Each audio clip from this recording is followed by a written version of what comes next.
যে এটা যেরকম সমুদ্রের মধ্যে পানির ঢেউ উপরে যায় নিচে যায়, উপরে যায় নিচে যায়, তো একটা অনেক তুফান সেখানে চলতেছে, সেই তুফানের মধ্যে হেভি তুফান হাওয়া, এর মধ্যে যদি একটা নৌকা, ছোট নৌকা, ডিঙ্গি নৌকা বলে, যদি চলে, এটার অবস্থা কি হবে? তো এরকম অবস্থার মধ্যে তার কি দরকার? তারে হেল্প করা দরকার, কেউ প্রোটেকশন করা দরকার।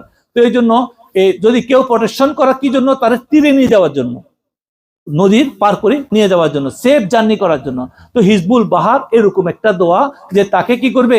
সেফ স্ট্রং ওয়েভের মধ্যে, মানে এর মধ্যে তারা কি করবে? নদী পার করে দিবে। তো কেউ যদি, আমরা যদি এটা পড়ি, আল্লাহ রাব্বুল আলামিন আপনাদেরকে বরকত দান করবেন। তো আমি এখানে কয়েকটা দোয়ার কথা বলছি, পুরো দোয়া তো আপনারা পড়তে পারবেন না। হাসবি আল্লাহু লা ইলাহা ইল্লাহু আলাইহি তাওয়াক্কালতু ওয়া হুয়া রাব্বুল আরশিল আযীম। এই দোয়ার একটা, এটা দিল যেরকম, এই দোয়ার মধ্যে এই দোয়াটা একটা দিলের মতো বলছি, বুজুর্গানে দিন। তো এই জন্য আপনারা পুরা দোয়া না পড়তে পারলেও এটা দিয়ে শুরু করেন, তবে চেষ্টা করেন আস্তে আস্তে পড়ার জন্য। এটা কোরআন এবং হাদিস, বিভিন্ন হাদিস থেকে এটা সংগৃহীত এবং সহিভাবে অথেন্টিক ভাবে করছে। এবং আবুল হাসান সাদরি রহমতুল্লাহ আলাইহি এটা পাইছে হযরত রাসূলুল্লাহ সাল্লাল্লাহু আলাইহি ওয়াসাল্লাম এর ডিমের মধ্যে আছে, এই দোয়াটা দিছে। আর হামিম 7 বার, কয়বার? 7 বার। কোনো আপনি বিপদ আপদ, আনসিন, জিন, জাদু, বিভিন্ন সমস্যা থেকে বাঁচার জন্য আপনি কি করবেন?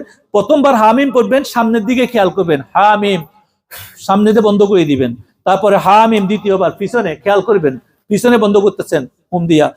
3 নম্বরে ডাইন সাইডে, 4 নম্বরে বাম সাইডে হু হামিম পড়ি, 5 নম্বরে উপরের দিকে, 6 নম্বরে নিচের দিকে, 7 নম্বর পুরো বডির মধ্যে হামিম পড়ে দিবে। তাহলে আপনার বডিটা ইনশাআল্লাহ আল্লাহ পাক প্রটেক্ট করে দিবে আনচিন যত রকমের। আর হামিম শব্দের অর্থ হলো হাকিকতে মুহাম্মদী, মুহাম্মদ সাল্লাল্লাহু আলাইহি ওয়াসাল্লাম। আর এটা কোরআনের মধ্যে 7টা সূরার প্রথমে এই হামিম 7 বার আসছে। 7টা সূরার মধ্যে আছে, প্রথম আয়াতটায় হুরুফে মুকাত্তায়াত হামিম আসছে। এই জন্য আল্লাহর হাবিব সাল্লাল্লাহু আলাইহি সাল্লামের এই শান, নাম এত স্ট্রং, যে কোনো কিছু আপনারে বিপদগ্রস্ত করার আগে সে বাঁচবে যদি একই সাথে পড়েন।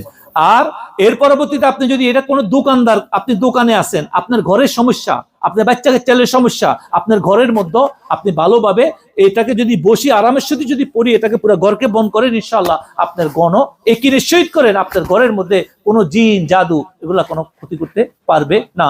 এরপর আপনার দোকানে বেচা কিনা কম, দোকানের সমস্যা, আপনার গাড়িতে চালান, আমরা তো অনেকে গাড়ি চালাই, তো গাড়ির মধ্যে বসি আপনি যদি এটাকে এভাবে, আমি যেভাবে বলছি, সামনে পিছনে ডাইনে বামে উপরে নিচে, আর গাড়ির মধ্যে যদি পড়ে দেন 7 বার, ইনশাআল্লাহ আপনাকে আল্লাহ পাক প্রোটেকশন দিবে। আপনার বাচ্চারা বাইরে যাচ্ছে, আপনি বাচ্চারা নিয়ে ভয় পাইতেছেন, বাচ্চা কার লগে মিশে, তো বাচ্চারাও এরকম করে আপনি দম করি দেন।